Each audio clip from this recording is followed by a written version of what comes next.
There is a printing problem and there is no sheets today.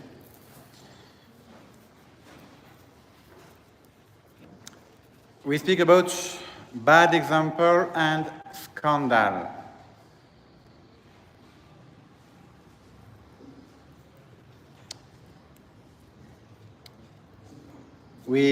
Of course, we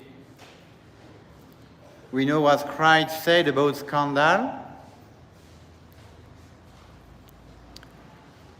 about children who are scandalized by other people, and Christ saying, whoever causes one of these little ones who believe in me to sin, it were better for him to have a great millstone hung around his neck and to be drawn in the depth of the sea.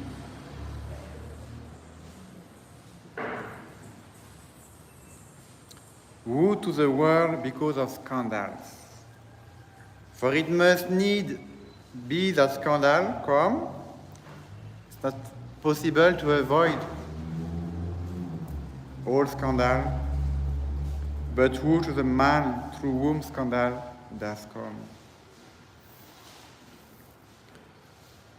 Or what is a bad example? First of all, of course, we know what is a bad example. It's doing wrong in the presence of other people. Other people.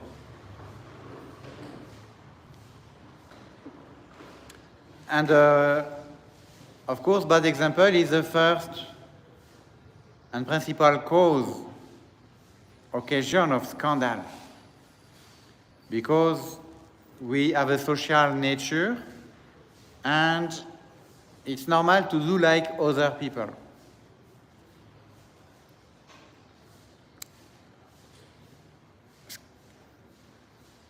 A scandal is to be the cause or the occasion of the scandal of the sin of someone else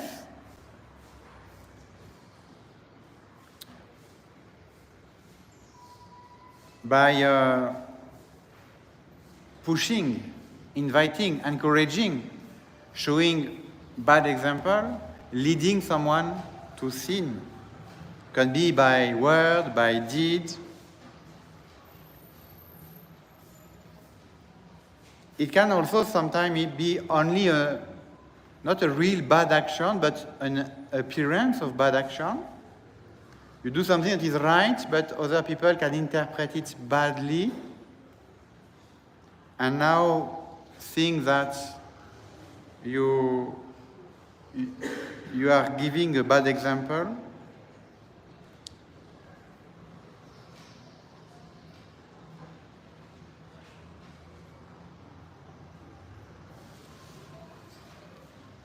If any help or encouragement is given in any way to cause another to do wrong, scandal is committed or given.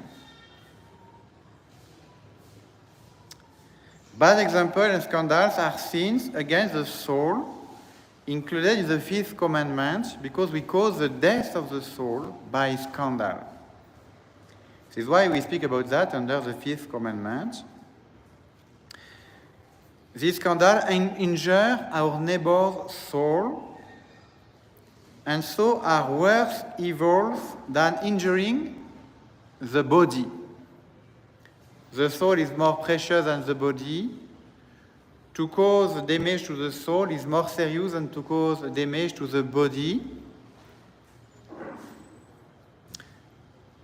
And of course, we should take that very seriously. It's not because we don't see the soul that it doesn't exist. It's not because we don't touch it that it's not important. On the opposite, the soul is even more important than the body. And of course, we will find criminal to harm the body of someone like that, to take a knife and start harming even the hand or even the arm of someone. even if you don't cause someone to die, just to harm, to wound. I think if you do that to someone, you could be taken to court, you could be condemned for injuring someone's body. But of course, to injure the soul, even lightly, is a greater damage than to injure the body, even lightly.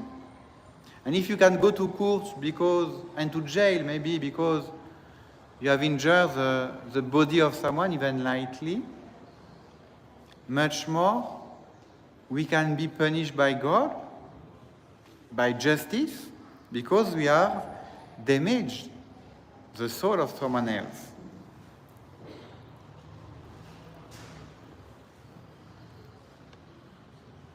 This is why we say to injure the neighbor's soul is a worse evil than injuring his body. They do the devil's work and draw souls into hell. If by deliberate scandal and bad example we cause another to commit a grave sin, we are worse than a murderer. Because it is worse to commit a mortal sin than to die. Yes. The saints, and that is the teaching of the church, the teaching as the example of the saints and the martyrs. It is better to die, a physical death, than to commit only one mortal sin. And the martyrs, they have died because they refused to commit only one mortal sin. And maybe they could have gone for confession after. But it doesn't mean they were going to hell. They were not a mortal sin. Maybe you can continue living, can go for confession. But no, there is no way. No way I can commit one mortal sin willingly, better to die. And even the saints, they will tell you, even a venial sin, better to die than to offend God. Better to die. And you can see now why to cause someone to commit a venial sin. A saint will say, no, better to die. To cause someone to commit a mortal sin,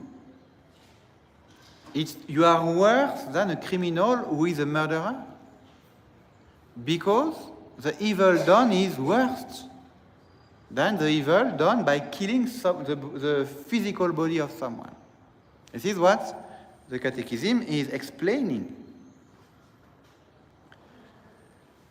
And now you can imagine these people who promote pornography or make money with pornography on social media, on YouTube.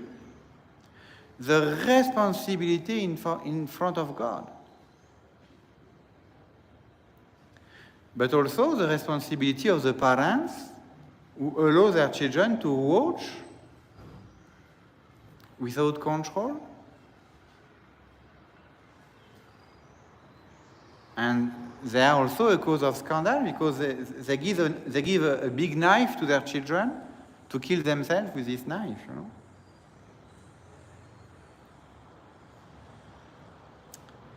They do the devil's work and draw souls into hell. That is scandal.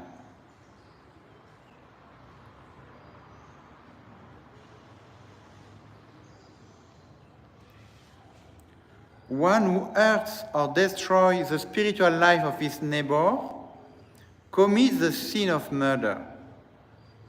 St. Augustine said, "If thou persuade thy neighbor to sin, you are his murderer." That is important for us to understand all the weight of this statement, all the weight of the sin of scandal, mainly when we are in a society where there is so much scandal. A movie that is showing two people who are living a wrong relationship. It can be just to be in cohabitation.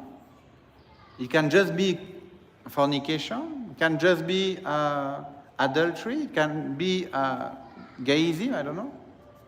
This movie is a cause of scandal, and the author of this movie, the people who show this movie, display this movie, are worse than murderers. They should be in jail.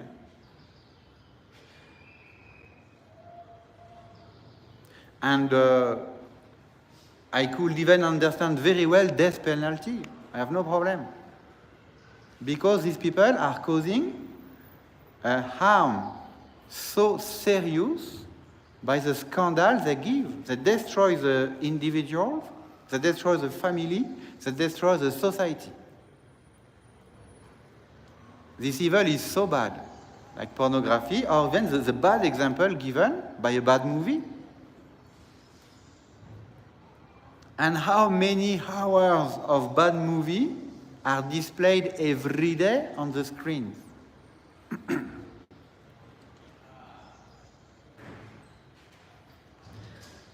In a Catholic country a few centuries ago, you could not be surprised to see death penalty for someone spreading such a content. Because the harm caused to the soul is so huge.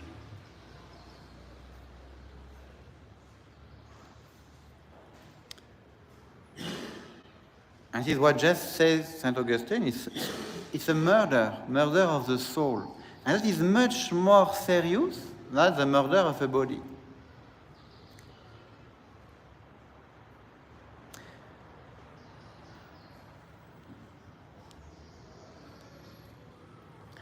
And of course, scandal is everywhere in society.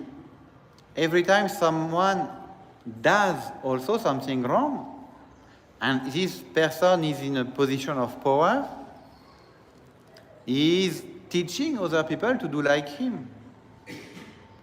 And of course, people exposed in power are model for the society. People who succeed in life, people who have a lot of money, they are model of success. And now people can imitate them to succeed the same way. And you know how you succeed in Kenya? Corruption. You bribe to get somewhere.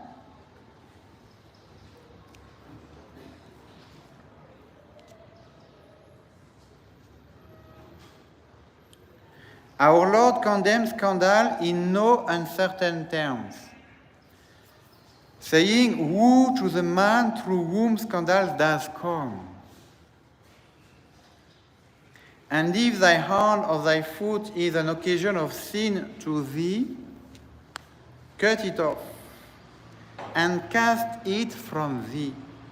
It is better for thee to enter life maimed or lame, than having 2 hands or 2 feet to be cast into the everlasting fire." And Christ is strong. If your hand is an occasion of scandal, cut it off. Of course, we are not allowed to do that. We cannot cut our hand like that. It is something to make us aware.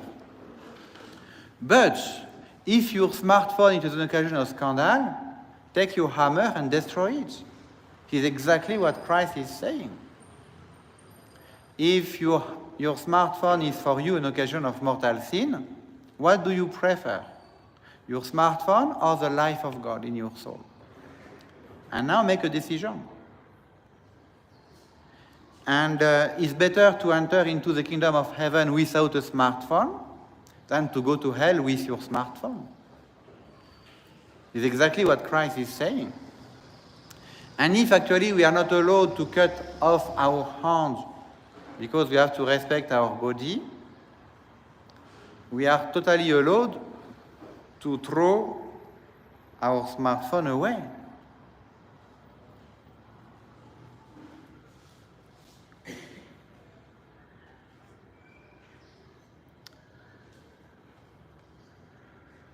Grievous indeed must scandal be to make our gentle Lord use such strong words of condemnation.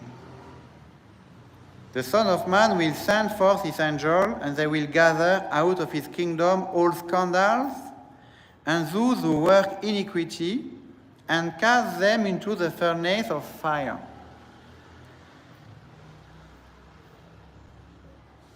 Like, it's good for us to take these things seriously, because too many times we hear things, we know, but we don't do. We continue to spoil our children with TV, with smartphone, with YouTube. We spoil their mind. We make them liberal. Because just leave your children on YouTube freely, they will become liberal. They will see that gayism is normal because YouTube is full of things like that. They will see that all this depravation is normal, all kind of depravation actually, because they will be exposed to them.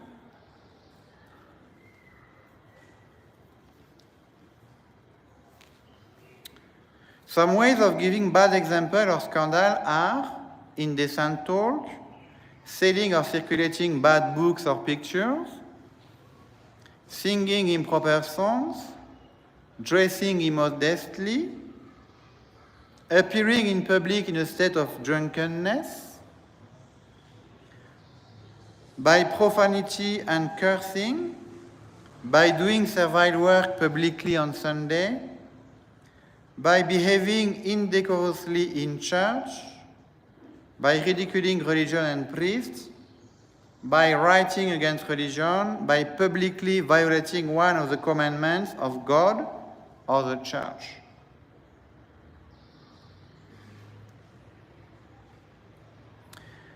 We should be very careful in our actions, however innocent, so that they may not be the cause of scandal to others.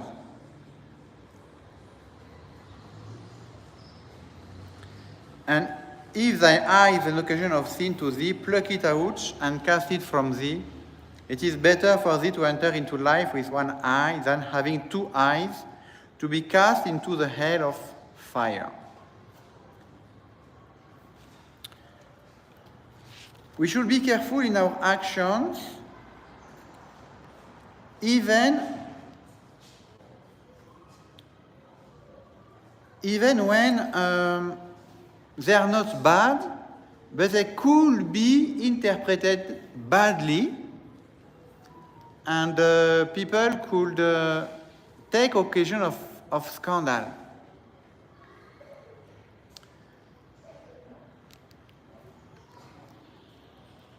I imagine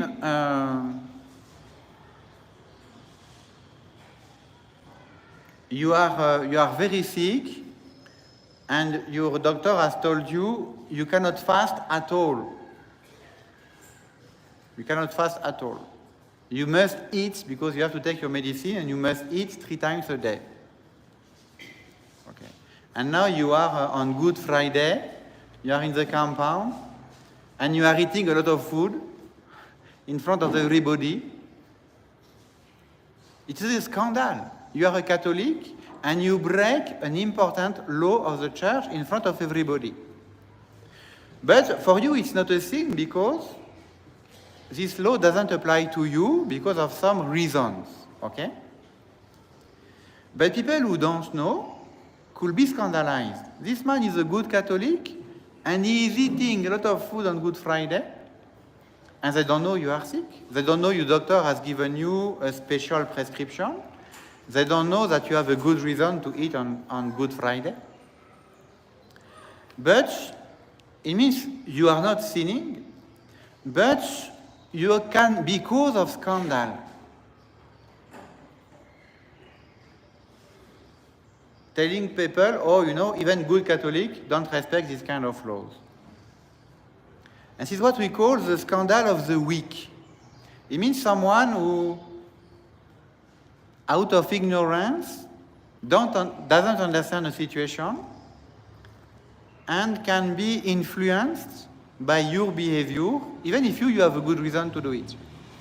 And now, out of charity, in order to not to influence badly someone, maybe if you have to eat on Good Fridays and eat too much food, you hide yourself in order not to be a cause of scandal for other people.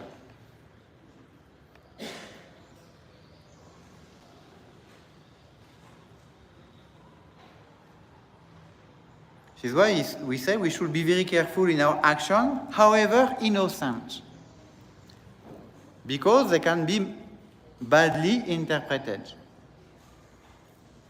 And now, because of scandal.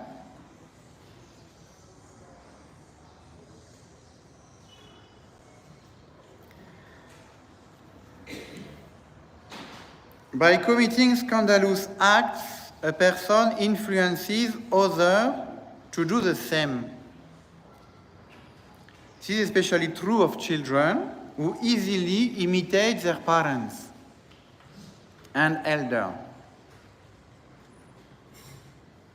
This is why Christ is so strong on scandal about children, because they are innocent, and for them, they just follow what they are, examples they are given. And they are learning, actually, from us, adults. When an adult could judge more by himself and not follow blindly the example given.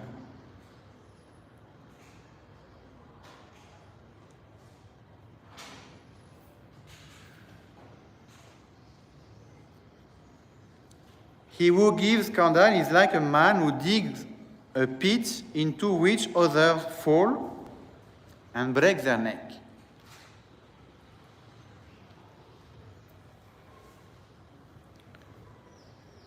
Parents who quarrel in the presence of their children, however great the provocation, set them a bad example and commit a scandal.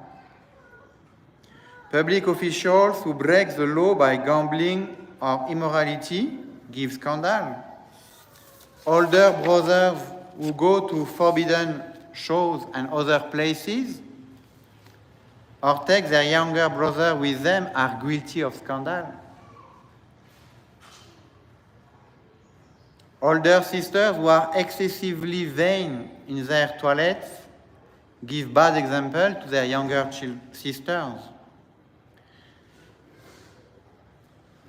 We have an influence.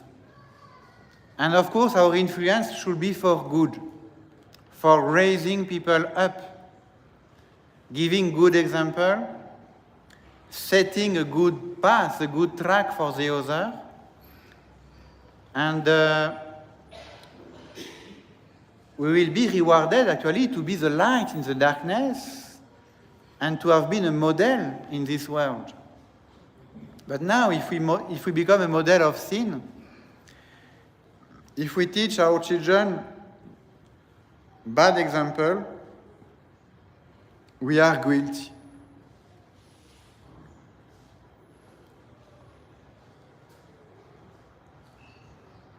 And actually, the problem is not even totally not to show off or to display something wrong. It's already to be wrong, even if it is in silence. Because what we are is even more important than what we do. And when we are in secret is also very important.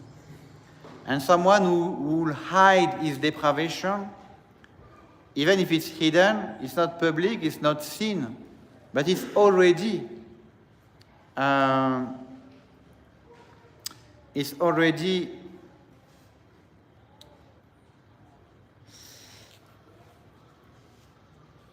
not directly a bad example, not directly a scandal,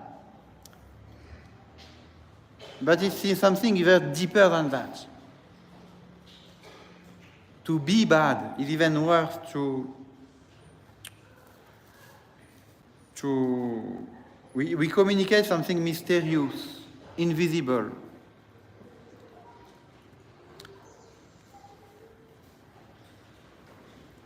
Donc we should avoid giving scandal as far as possible.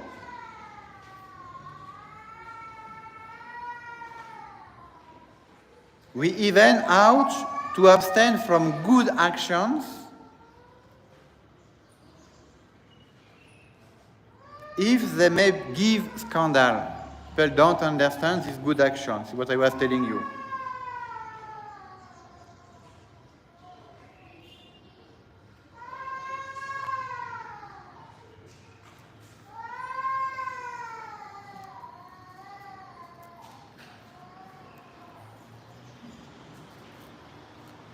Donc, let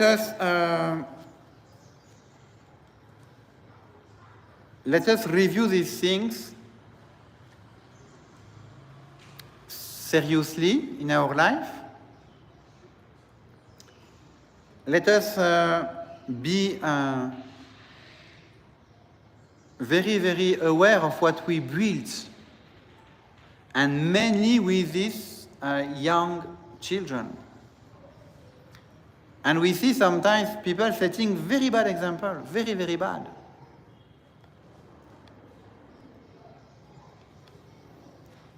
And children are learning from adults, you know. It can be drunkenness. It can be a single mother who is meeting different men. What are the children learning? What are the children learning? They are learning deprivation from their parents. And it can be, of course, these bad images. It can be to allow your children to frequent bad company, bad friends. You allow the scandal to happen.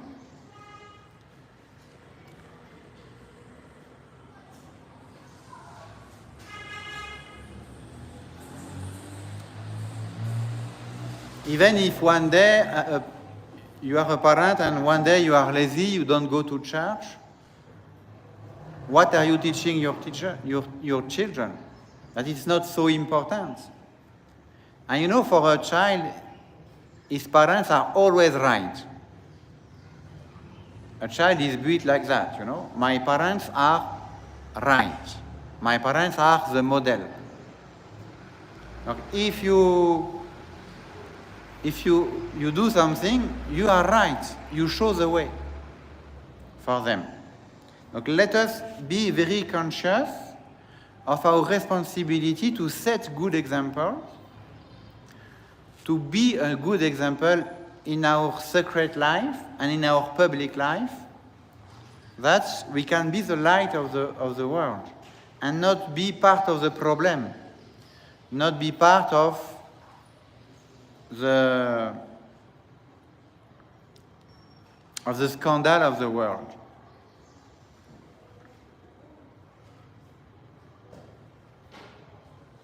All of us, we have to make our examination of conscience and see if somehow we are not a cause of scandal for other people. And actually, what should we do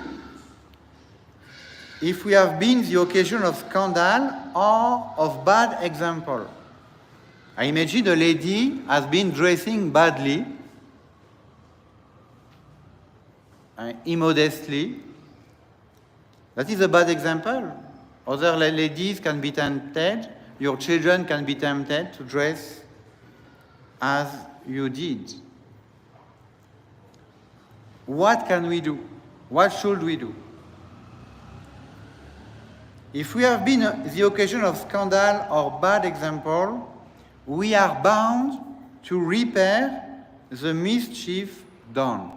We have an obligation of reparation, because it is a sin against justice. We break order.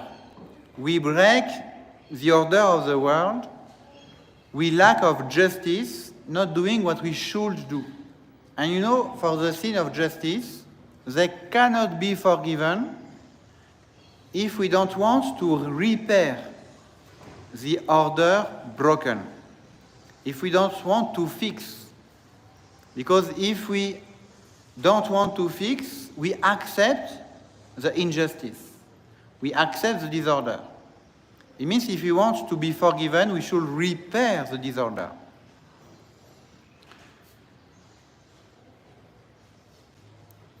This is why, you know, a man like Voltaire, who was a philosopher, who has spread irreligion, a revolt against the Catholic Church,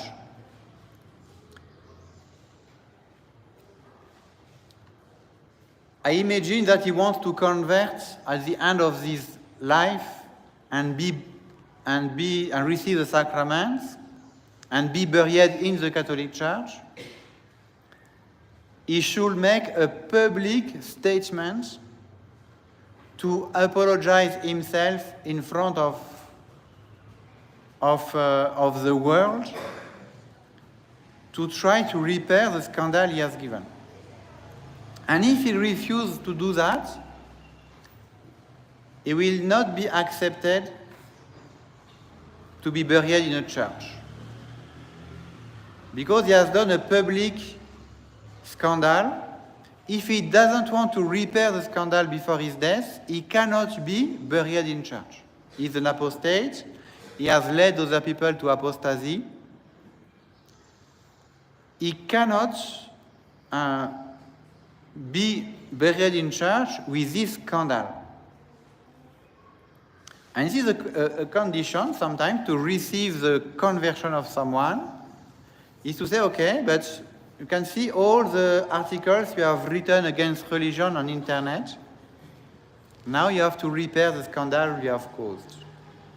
And now go on internet, on your official website, apologize for the scandal you have caused, explain your conversion, explain you are wrong, you were wrong, ask people not to follow your bad example, but to follow now your conversion, and now you can be received in the Catholic Church. But if not, if you don't want to repair the scandal, we cannot receive you in the Catholic Church. Because it means you can give bad example and don't do reparation and be forgiven. And that is not possible. This is why a public scandal must be repaired in a public manner.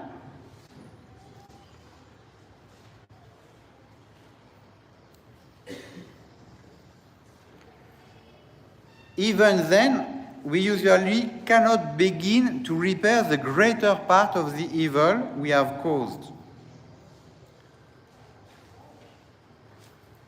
You remember this story of maybe Saint Philip Neri, who was an original priest, and one day he received a woman in confession, and she said that she was speaking many too much about people, you know, gossiping. And he gave her a penance. He told her, you buy a chicken, walk through the city, and remove all the feathers in the city of the chicken, like that, and throw them in the street. That's the penance given. Okay, she did it. And she came back. Okay, I've done my penance. What next? Now go and collect the feather. But it's impossible. How can I get them back? With the wind, they are everywhere. I cannot collect them back. And he told them, you see your gossip? You see the evil you do with your gossip? How can you repair that now? It has gone everywhere. And this is the scandal. Someone who has published a very bad video on YouTube or social media, maybe he has spoiled the soul of so many people. How can you repair that? It's very difficult. Very difficult. We must try our best to save those we have scandalized from the effects of our example. We must perform the contrary virtue, incite them by good example, and pray for them. We ought to be more careful about giving scandal because of the difficulty, nay, almost the impossibility of repairing the effects of scandal. Now, let us take that seriously. Let us not indulge in our bad conduct, saying, oh, I can do whatever I want. No, we are responsible for the example we set. We are an example for so many people. We are known as Catholic. We are known as someone with a certain dignity. Let us be aware of that and aware of our responsibility and be the light in the darkness and not be a part of the darkness.